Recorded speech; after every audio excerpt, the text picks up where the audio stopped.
Hop, bir qancha savollarga asosan bugungi obzorimizda Vincent 5770 original haqida bo'ladi. Bizga kelgan savollarga ko'ra har xil brend nomlari bilan sotilyapti bu skaner. Originali bilan podoriginali nima farqi bor deb so'rashibdi. Vincent 5770 originalining tagida Vincent brendining o'zining logotipi va modeli VAI 5770D deb yozilgan bo'ladi. Bu aynan 5770 modelligini qatdan tekshirsak bo'ladi deb so'raganlar uchun telefoningizni Google'da ochasiz. Google'ga Vincent 5770 deb yozib shunday qidirishga bossangiz chiqib keladi. Rasmlari shundan bilib olsanglar ham bo'ladi.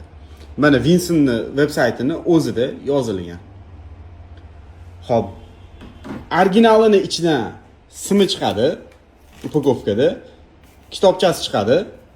Korobkasining ustida ham mana Vincent modeli yozilgan bo'ladi. Yespos do'konlaridan original mahsulotlarni xarid qilinglar. Optim narxlarda. Soni chegaralangan.